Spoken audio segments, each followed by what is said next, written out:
Hi, my name is Major, and this is the first of many series of my food blog. So what we're actually going to be doing is making my awesome banana bread. It's really easy, and if you use smaller bread pans like this, then you can actually have the cooking time. So what I like to do is I like to put a batch in when I'm working out in the morning, and then I have fresh banana bread when I'm done. So we're going to start. So we go ahead and we preheat the oven to 350, and right now we have an egg. We have 5 bananas. I actually usually only use 4, but I wanted to make a little bit bigger batch today, so that's what we're doing. And we're going to go ahead and beat the egg. I also add in cinnamon and nutmeg, and we're going to need a little bit of olive oil to kind of grease the pan, and a 1/4 cup of butter. And then all you're going to do is you're going to mash up the bananas, and I'm adding some flour and some sugar and a dash of salt. It's actually like, a little bit, like a 1/4 teaspoon of salt. I just put in a dash because I don't like to put too much salt in my food. But it's going to be a cup of sugar and then a cup and a half of flour. So we're going to kind of get started. And first we're going to go ahead and melt the butter. So we're going to put that in the microwave. Usually 30 seconds will do it. If it doesn't melt all the way completely, then we'll put it in for some more time. Alright, so we're going to take our bananas, and you got to wait until they're nice and ripe. So you want them browning on the outside, because then they'll be really nice and sweet for the banana bread. I'm going to stick all of these in here. Put them down in the bowl a little bit closer so you can see. Nice. Yeah, you want the bananas to be borderline bad. This is like the final stage of a banana. Bananas are great for cooking. They have great diversity. I use banana to make banana orange crepes, crepe. And I use bananas to do banana coconut muffins. That will be another series. And I also use them to make banana chocolate chip muffins. So we do a lot of banana. Tomorrow I'm actually making zucchini bread. Let's check our butter. Yeah, butter's good. It's melted butter. I actually just use a meat mallet to mash up my bananas. It's faster. Of course, if your bananas are really ripe, you really don't have to put that much effort into it. Sometimes I can just mash it with a regular fork or spoon. I just like this because I get more surface area. Expedites the process. So then what it's going to do is it's going to actually only need to cook for about 30 minutes. And I don't actually measure my cinnamon, my nutmeg, so if you're big on seasoning, add in some extra. If not, just put a little dash. Otherwise, it's pretty easy. So that's why I like this recipe. It's virtually flawless. You can't really mess it up. So it's nice. Alright. Excuse me. And so now we're just going to kind of add in all of the other ingredients. So we need a 1.5 cups of flour. I don't like flour in here. I actually think I'm going to run out. So I got to go to the old-fashioned bag. And I am surely out. Shake it down so it gets flat, so you get a good measure. Oh, that's perfect. That's actually a cup. So I actually only need a 1/2 cup, which is great. And I figured I might run out.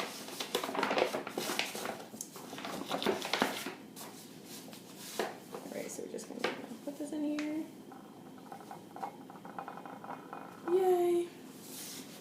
In all of my later series, I will actually, well, that's good.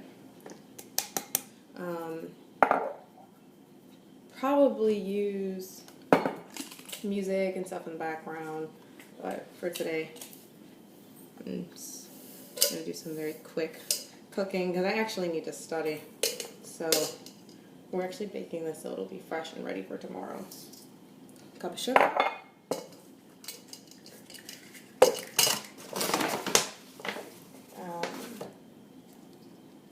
I'm actually going and I'm adding a teeny bit more of each because, like I said, the recipe that I told you is for 4 bananas, and I put 5.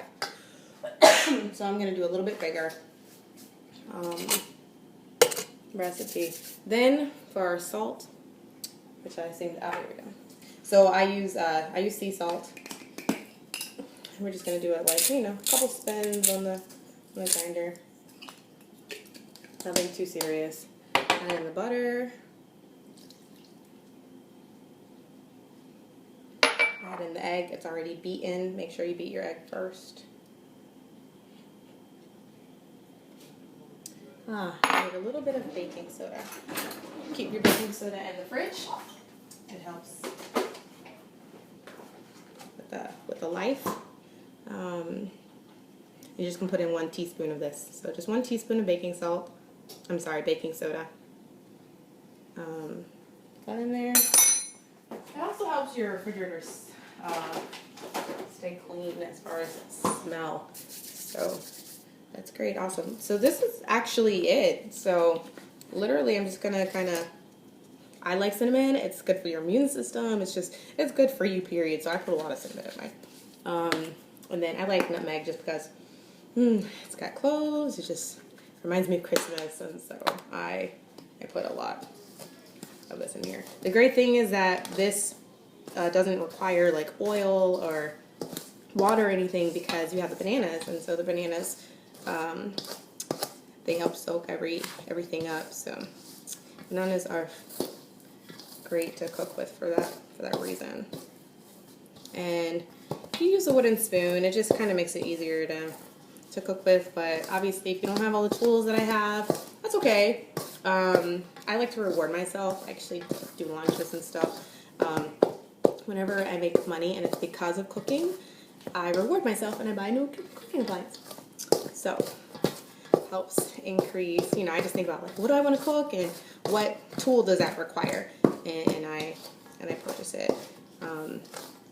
So that's something else too. Certain dishes require certain tools. A lot of times you can make do without. You know, if you're a student, this is for students. There are things you can do, like if you see a recipe that calls for cake flour, then you actually can make that. It's part all-purpose flour and part something else. I'll check for you, but got some little bit chunky banana in there, so we're gonna smash it up a little bit. Okay, and then we're done. This is the mix. It tastes really, really good. So now all we're gonna do is we're just gonna grease the pans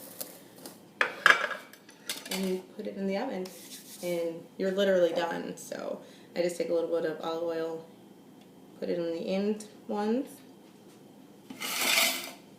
and then I'm gonna use a paper towel and spread it to the other or compartments.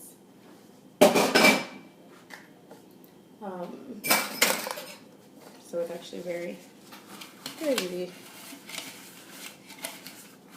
And you definitely want to make sure that you oil really well, because you want to be able to get the banana bread out.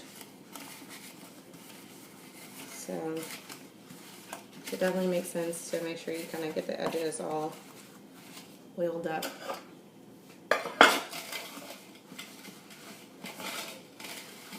And I actually usually just use Pam. It's really easy. You can get Pam cooking spray and get it with an olive oil base, or you can get it with like extra omega-3s. There's so many modifications you can get with Pam now. But like I said, it's much easier. I just actually ran out of Pam and didn't realize I was out. So yeah, so now I'm literally just gonna pour it in here. I just do like a little teeny scooping method. And then I always know, like, I don't fill them up all the way, just so I can see kind of how much mixture I have. If I have a lot extra, then I fill another pan. If not, then I go back to this pan and just fill everything up a little higher. I'm going to have enough to do quite a few extras, so I'm going to go ahead and move on to the second pan. Banana bread is actually one of my housemates' favorite things to eat. I have quite a few dishes here that they just love. And as a student, it's really nice to know dishes that are fast or dishes that you can make in a crock pot. So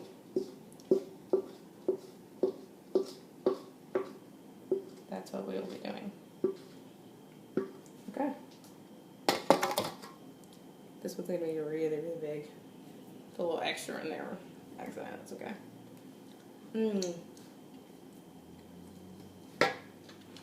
I wouldn't do that, just in case you have a thing about raw egg and salmonella poisoning and all that other stuff. Something I like to do is if I have extra spaces in the container and the baking sheet, is just put a teeny bit of water in the bottom, just so while everything is cooking, the bottom of the pan doesn't burn. I just try to take very good care of my appliances and everything. So now we put everything in the oven, and I am a timer Nazi. I guess I shouldn't use the word Nazi because it's kind of got a negative connotation, denotation, everything. I take it back. I love using the timer. So I use the timer so I can do other stuff and not have to worry about my food burning. It goes in for 30 minutes and then I will take it out. So also if you're going to be cooking stuff that's going to have to be reheated, you know, like you cook something the night before, always undercook it just like a minute or two.